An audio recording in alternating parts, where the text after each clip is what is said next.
अगर एक एक करके भगोड़े और आतंकी लाए जा रहे हैं, एक कोशिश हो रही है, तो फिर इसमें सियासत क्यों? ये तो हमें बीजेपी से पूछना चाहिए। वैसे आज बीजेपी वाले कोई दिख नहीं रहे, कम से कम नाम लिखा हुआ। तो पूछना ये चाहिए कि अभी जैसे आपने अभी तहव्वुर राणा का उदाहरण दिया, तो तहव्वुर राणा वो है जिसको खुद मुख्य आरोपी ने सरकारी गवाह बन के बताया है कि ये तहव्वुर राणा केस में साथ थे।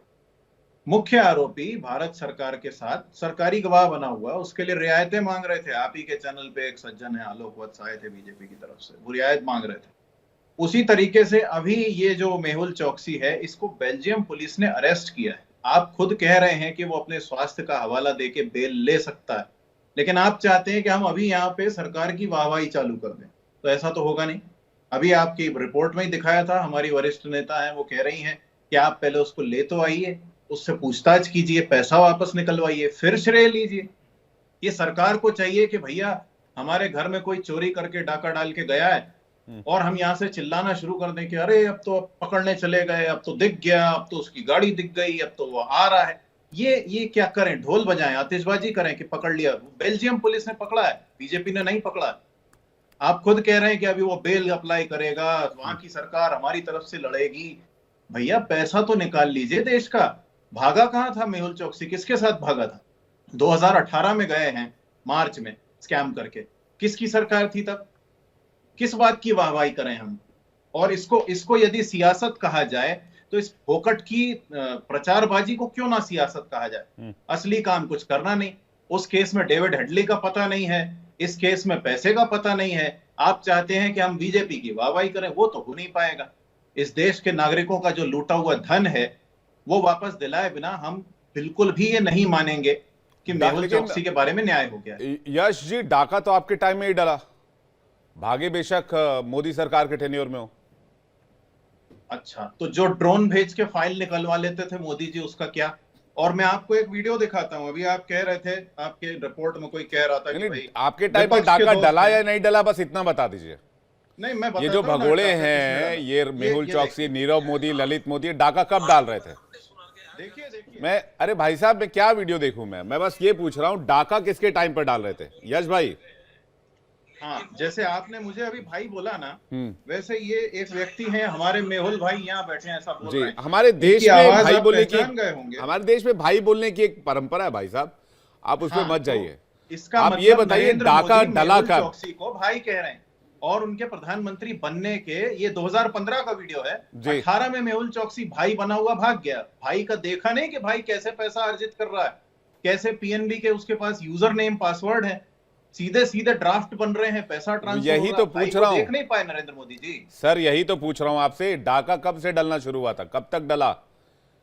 हम तो ये कह रहे हैं कि कम से कम 14 से 18 तक तो महानतम विश्व गुरु वसुधा के नेता, आपके ही चैनल पे बीजेपी वाले बोलते हैं, मोदी जी की सरकार थी। कुछ नहीं देख पाए वो। अब इस बात को मानिएगा या आज भी हुदा हेल चिल्लाएंगे विवेक जी? हुदा हेल तो मैं चिल्लाता हूँ, जब आप लोग बात हवा हवाई करते तो चिल्लाना पड़ता है। कई लोगों को वो एक मैं अमूमन मैं अपनी डिबेट में गुस्सा करता नहीं हूँ, बहुत आराम से और एटीज से बात करता हूँ। लेकिन जब नहीं, वो आपकी गलती नहीं है, जब फैक्ट को छोड़कर तू मैं पर लोग उतर आए तो फिर क्या करें? फिर डिबेट की मर्यादा बनाए रखने के लिए मैंने ट्वीट किया तो उस समय आपका चैनल सस्पेंडेड था ट्विटर। कुछ तो कुछ करना ही पड़ेगा। लेकिन डाका कब डला या बता नहीं पाए? भागोड़े मैं बता तो रहा हूं आपको। हाँ, डाका नरेंद्र मोदी जी की सहमति से डला है। अच्छा। नहीं तो 15 के बाद तो बंद हो संजय राणा जी था ना।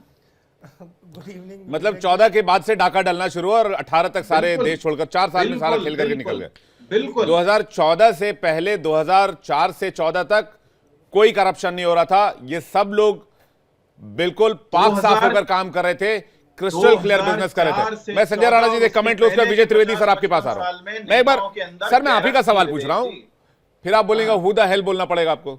संजय राणा नहीं, जी। वो तो फिर मैं भी बोल दूंगा इस बार। विवेक जी, हु द हेल इज बहुत अच्छा प्रश्न है उसका। हु द हेल बताना भी जरूरी हो जाता है। आप देखिए, ऐसा है 4 से लेकर 14 तक मान्यवर लोग की सरकार होती है। अब मान्यवर लोग ने चिट्ठी लिख के इलाहाबाद बैंक हो चाहे पीएनबी बैंक हो, मान्यवर के मान्यवर जो प्रधानमंत्री हुआ करते थे, उन्होंने बोला था भाई सबको लोन दिया जाए। किसको? चाहे वो विजय माल्या साहब हो, चाहे भाई साहब मेहुल चोकसी साहब हो, चाहे नीरव मोदी साहब हो। किसने लोन दिया था? 9, 10, 11 में आपकी सरकार ने दिया था। कमीशन कौन खा रहा था? आपके लोग खा रहे थे। नरेंद्र ये मोदी। बताइए, अरे सुन तो लो, काहे व्याकुल भारत हो जाते हो? यस भाई, आपके बीच में मैं बोला नहीं, शांतिपूर्वक सुनिए। चोरी करें ये, चोरी करवाएं ये, कमीशन खाएं ये, और भुगते कौन? नरेंद्र मोदी। अरे भैया, नरेंद्र मोदी ने अगर उनको मेहुल भाई बोला है, बंगाल में हम कहीं जाते हैं तो हम दादा बोलते हैं, उत्तर प्रदेश में बोलते हैं अगर कोई मुसलमान है तो भाई बोलते हैं, चाहे अपने गुजरात में अगर चले गए भाई बोला जाता है, इसमें कोई नई बात नहीं है। लेकिन समस्या क्या है, इनके पेट में एक मरोड़ पड़ने लगा है, दर्द होने लगा। देखिए, राणा को पकड़ के ले आया गया, दूसरा अभी पकड़ के लाने की तैयारी इसकी हो रही है। नो डाउट लाया जाएगा, उस पर कानूनी प्रक्रिया होगी। सितंबर में ईडी ने रिक्वेस्ट डाला था, उसके बेसिस पे इसको अरेस्ट किया गया, कि वहां की पुलिस ने अरेस्ट किया, उस पर कार्रवाई होगी। लेकिन खुश होने की बजाय, देखिए पैसा आपका नहीं था, वो देश की जनता का था, जिसमें आपने हस्ताक्षर करके दे दिए थे कि भाई लूटने दो, खाने दो और हमारा कमीशन आने दो। वो करने के लिए अगर सरकार अगर कोई भी कदम उठा रही है तो कम से कम उसकी सराहना करनी चाहिए। अगर आप बड़ाई नहीं कर सकते, हम नहीं कहते आतिशबाजी छोड़ो, हम ये नहीं बोलते बैठ के डिंडोरा पीटो, लेकिन कम से कम ये तो बोलो कि कोई तो लेके आ रहा है। और जहां तक चर्चा हो रही थी कि विजय माल्या देखो, समस्या यश भाई आपसे काफी उम्मीद थी कि पढ़े लिखे आदमी है, वैसे पढ़े लिखे कम प्रवक्ता रह गए देश में, उसमें से आप पढ़े लिखे फिर भी आप अनपढ़ की तरह बातें करेंगे, बड़ा दुख होगा। तकरीबन 19,000 करोड़ रुपए ऑलरेडी रिकवर कर लिया गया है, जो तकरीबन हमारे जो लॉस था वो था 20,000 करोड़ रुपए का। तो मेहुल चोकसी को लाना एक प्रतिबद्धता थी सरकार की, जो सरकार उसको कोशिश कर रही पूरा होने की, लेकिन कांग्रेसियों को तकलीफ होने लगी है। अब देखिए, ला पाएंगे नहीं ला पाएंगे आप लोगों का, आप लोगों का प्रोसेस बहुत स्लो है। अच्छा, प्रोसेस बताइए। अब 17 साल बाद ताबूर राणा लाए, अब 17 साल बाद मेहुल चौकसी आएगा, फिर 17 साल बाद नीरव मोदी आएगा, छोटा सा एग्जाम, फिर ललित मोदी 17 साल बाद आएगा। छोटा सा 17 साल और लगेंगे। एक चारा घोटाला हुआ तब बिहार में, चारा कब खाई थी गैया भैंसियां वहां की? 90 के दशक में, जब हम छोटे छोटे कच्चा पहन के घूम रहे थे। सजा कब हुई थी? अभी कुछ साल पहले। तो 20-20 साल लग जाते हैं। प्रक्रिया है, कानूनी प्रक्रिया, ये अपनी देश की नहीं है, ये विदेशी मामलों का भी प्रक्रिया है, उसको भी इंटरनेशनल लॉ में हमें फॉलो करना पड़ेगा। उसके लिए हम अभी बहस करने नहीं बैठे हैं कि क्या प्रोसीजर है क्या नहीं है।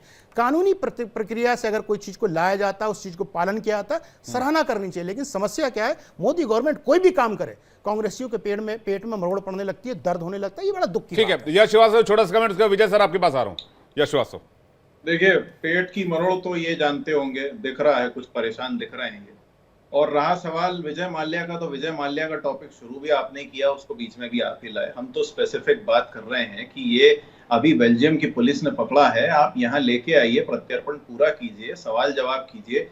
उड़ते उड़ते स्टेटमेंट आप ऐसे दीजिएगा तो वो तो ये भी सुना गया था कि इनमें से किसी भगोड़े ने ये भी कहा है कि बीजेपी के पार्टी फंड में पैसा गया है, और सवाल घूम फिर के वहीं आता है। हमें भी सुनने में आया गुप्त सूत्रों से कि कांग्रेस के फंड में भी गया था। इंडिया के जमाने में 10% कमीशन तो नीरव मोदी ने बोला है कि आपकी सरकार को 10% दिया था। इलाहाबाद बैंक को प्रधानमंत्री ने लेटर लिखा था कि नहीं? इलाहाबाद बैंक को लोन देने के लिए प्रधानमंत्री ने लेटर लिखा था कि नहीं? बता दीजिए। नहीं लिखा था? बोल दीजिए टीवी डिबेट पे। नहीं, आपने बोल दो, मेहुल भाई छोड़ दो, आप बताइए विजय माल्या के लिए। नहीं, अभी छोड़ दो, भाई को मत जाओ, मेहुल चोकसी बोलो ना। भाई क्या है? भाईचारा निभाने थोड़े बैठे ये सब। यहाँ पे बताओ, प्रधानमंत्री ने मनमोहन सिंह ने पत्र लिखा था कि नहीं? जवाब दो, जवाब देना पड़ेगा, अगले बगले नहीं झांकने दूंगा। प्रधानमंत्री ने लिखा था कि नहीं इलाहाबाद बैंक को? ये बताइए, पीएनबी को लोन देने के लिए प्रेशर था कि नहीं था? मेहुल चोकसी से 10% कमीशन खाया था कि नहीं खाया था? कौन खाया था, इसका नाम बताओ। डिबेट बैठे थे जब लेन देन हो रहा था। अरे नहीं, हम नहीं बैठे थे, उसने खुद बताया, कांग्रेसी बैठे थे बगल में और बोल रहे थे चिंता ना करो, लेके उड़ो, हम तुम्हें देख लेंगे, हम तुम्हें बचा लेंगे। आपको उम्मीद थी ना कि और इलेक्टोरल बॉन्ड का पैसा, अब इलेक्ट्रल बॉन्ड की चर्चा करने बैठे तो उसमें भी चर्चा कर लेंगे। लेकिन आप भागने नहीं दूंगा मैं भागने नहीं दूंगा। ये बताओ, इलाहाबाद बैंक को पत्र किसने लिखा? कांग्रेस के सर्वोच्च नेता जो थे उस समय के प्रधानमंत्री, हमारे प्रधानमंत्री ने लिखा। आपस में मत लड़िए, आपस में मत लड़िए, आपस में मत लड़िए, बात मुद्दों की हो रही है। नहीं विवेक जी, आपने तो मुझसे छोटा कमेंट एक मांगा एक था, एक पूरा सर, कमेंट एक इन्होंने एक घेर लिया। एक एक और ये पेट की मरोड़ बोलेंगे तो फिर एक- इनको एक- मैं बताऊंगा फिर दवाई क्या होती नहीं, अरे भाई अल्प्राजोलम साहब, खा लो, अल्प्राजोलम बड़ी अच्छी दवा लोकोक्ति है, पेट में कहावत आप के- हो जाती खाइए है। ये पतंजलि छाप दवाइयां, हम नहीं, नहीं हम खाएंगे, अरे, हमारा आप पेट रुअफ़ज़ा वैसे पी लो। भी कहावत ठीक है। रुअफ़ज़ा पियो, डायबिटीज हो जाए कम पियो, यश- इस उम्र में ज्यादा गुस्सा नहीं करनी चाहिए। यश श्रीवास्तव और एक आपकी एक उम्र में करके, अरे करना भाई, चाहिए, आपकी उम्र में अरे करना भाई कम साहब, चाहिए जरा। भाई तुम्हारी उम्र के होंगे, तुमसे छोटे नहीं होंगे ना बड़े होंगे। ठीक अच्छा है। मेरा आज हो पूछ रहा है लीजिए भाई। टीवी पे कोई भी देख रहा हो तो किसकी उम्र कितनी है। अरे टीवी में देख ये के सब उम्र- आपने चालू किया है स्कैनर संजय। विवेक लगा है त्रिवेदी क्या? सर, बस एक सेकंड, अरे सर, स्कैनर- सर इस स्कैनर तरह लगा के है, डिबेट का क्या फायदा? पर्सनल अटैक करके क्या मिलेगा? स्कैनर लगा मैं है आप क्या? दोनों से कह रहा हूं, पर्सनल अटैक करके क्या मिलेगा? बात अगर मुद्दों की हो रही तो मुद्दों पर है। विजय त्रिवेदी सर, अगर कुछ एफर्ट्स किए जा रहे हैं, क्या 2004 से 2014 तक भी यही तस्वीर थी जो तस्वीर आज एक्सट्रेडिशन के मामले में, प्रत्यार्पण के मामले में?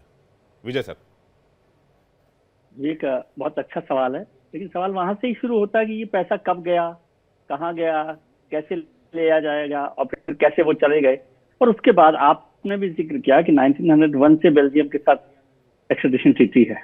उससे पहले भी ये काम हो सकता था, नहीं हो सकता, लेकिन एक्सट्रेडिशन ट्रीटी भी एक मुश्किल काम है और उससे किसी को लेकर आना भी आसान काम नहीं। आपके पास दो वकील साहब भी बैठे हुए हैं, वो भी आपको बताएंगे। एक बात जो मुझे जानकारी है कि अभी ये जो काम हुआ लगातार हो रहा है, तैमूर राणा का भी एक बड़ा घटना है, बड़ा इंसिडेंट है, जिस तरह से उसको लेकर आया गया एक्सट्रेडिशन करके। और अमेरिका से लेकर आना आसान काम नहीं, जिस तरह से लेकर आया गया, और वो भी कितना लंबा समय उसमें लगा है। आपको याद हो कि जब मोदी सरकार थी तो उन्होंने बाइडेन सरकार जब यूएस में थी तब ये फैसला हुआ था कि उस पर काम किया जाएगा। और उसके बाद जब फैसला हुआ ट्रंप सरकार के दौरान, और अभी प्रधानमंत्री जब वहां थे तो उस पर फैसला किया गया। तो वो भी बड़ा फैसला था, इतना आसान काम नहीं होता।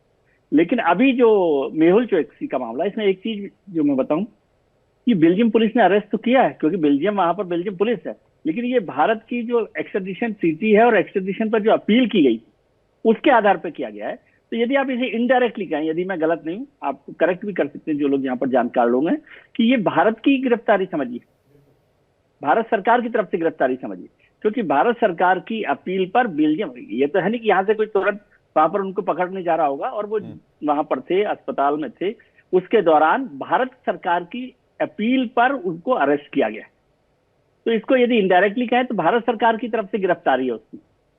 अब उस स्थिति में के बाद कितने दिन उनको लगेंगे, क्या वो कारण हो सकते हैं, और लीगल प्रोसेस में सबके पास मौका होता है, यदि जमानत मिलनी है, बेल होनी है, तबीयत खराब है, तो ये तो आप, हमने अजमल कसाब तक पर देखा कि जब राष्ट्रपति की जो वहां पर वो होती है माफी का मसला, वहां तक भी वो गया है। तो लीगल प्रोसेस में सबको ये मौका मिलता है, और हिंदुस्तान की जो लीगल प्रोसेस है, सरकार है, वो किसको मौका नहीं देती है। वो यहाँ आ जाएंगे तब भी मिलेगा, तैमूर राणा को भी वो सब मिलेगा जो वकील मिला है या नहीं मिला है। लेकिन ये बड़ा कदम है, इसको बड़े कदम के तौर पर देखिए, और ये वार्निंग के तौर पर भी देखिए। वार्निंग मतलब उन लोगों के लिए कि जो अभी तक उस जज में नहीं आए, तो वो लोग भी जल्दी ही जज में आएंगे। नीरव मोदी हो सकता है, विजय माल्या हो सकता है, और जो लोग हैं वो भी इस जज में आएंगे। इसका मतलब सरकार उन लोगों की, अभी तक तो आप कह रहे थे कि वो कुछ हुआ नहीं है, सरकार ने कुछ किया नहीं, 10 साल में उनको बचाने में लगी है, नहीं बचा रही है, कहाँ पकड़ा है, कहाँ नहीं पकड़ा है। और जब पकड़ में आ जाए तो आप कहते हैं कोई बड़ा मसला नहीं है। अब तैमूर राणा जब आपके पास अरेस्ट हो गए हैं, आ गया है हिंदुस्तान में, तो आप कह रहे कि हेडली का क्या हुआ है। और अब मेहुल चोकसी से पहले आप कह रहे थे कि मेहुल चोकसी को किसने पकड़ा, सरकार बचा रही है। अभी आप बता रहे थे कि वो भाई है कि रिश्तेदार है, क्या है, किस बात का जिक्र कर रहे थे आपके पैनलिस्ट। तो ये मुश्किल बात है, और इसको समझना चाहिए कोई भी सरकार हो, लेकिन इस सरकार ने किया तो इस सरकार का क्रेडिट इस सरकार को दिया जाएगा। यदि पिछली सरकार ने ये किया होता तो उस सरकार को दिया जाता। लेकिन ये भारत के लिए भी एक बड़ी जीत, और एक हफ्ते में 2 बड़ी डिप्लोमेटिक विन के तौर पर इसको देखना चाहिए। मेहुल चोकसी की वापसी या जब भी होगी, या प्रत्यार्पण जो हो गया, जो गिरफ्तारी हो गई है, वो इस सरकार के लिए एक बड़ी जीत के तौर पर देखना चाहिए, और इसे भारत की जीत के तौर पर भी देखना चाहिए। क्या होता है प्रॉब्लम विवेक, कि जब हम उसको मोदी सरकार की जीत देखते हैं ना, तो बड़ा तकलीफ होती है अंदर से किसी की तारीफ करने की। इसको मोदी सरकार को छोड़ दीजिए, कम से कम भारत सरकार की जीत तो मानेंगे। बिल्कुल, मोदी सरकार का भगोड़ा थोड़ी है, भारत का भगोड़ा है। तो इसलिए उस तरह से उसको देखा जाए, और कोशिश की जाए कि हम हिंदुस्तान के लिए यदि ऐसे लोगों को पकड़ कर ला रहे हैं, उनके साथ क्या प्रोसेस होगा। और ये तो है नहीं कि वो जेब में से निकाल के पॉकेट से 13,000 करोड़ रुपए निकाल लेंगे, ऐसा थोड़ी होता है। क्या हो रहा है वो लीगल प्रोसेस पूरा होगा, लेकिन ये लीगल प्रोसेस का एक बड़ा स्टेप आपने पूरा किया है, इसको समझने की जरूरत है। चोर कहीं पर चोरी हो जाती है तो जब चोर पकड़ा गया है उस दिन उसको फांसी थोड़ी हो रही है, उस दिन उसको सजा नहीं हो रही, लेकिन बिना चोर को पकड़े तो फांसी नहीं होने वाली ना। अब मेहुल चौकसी का एक्सट्रेडिशन हो गया है तो ये एक बड़ा काम हुआ है, और उसके बाद जो भी प्रोसेस होगा, मैं ये नहीं समझ रहा कि कल आप आएंगे और आपको विवेक को एयरपोर्ट पे दिखाएंगे कि साहब ईडी ने जो है उसके 13,500 करोड़ रुपए जो है उनकी जेब से निकाल ली। ऐसा नहीं है, लेकिन एक बड़ा फैसला हुआ है और बड़ा कदम हमने, एक बड़ी छलांग इसमें लगाई है, मैं ऐसा कहूँ।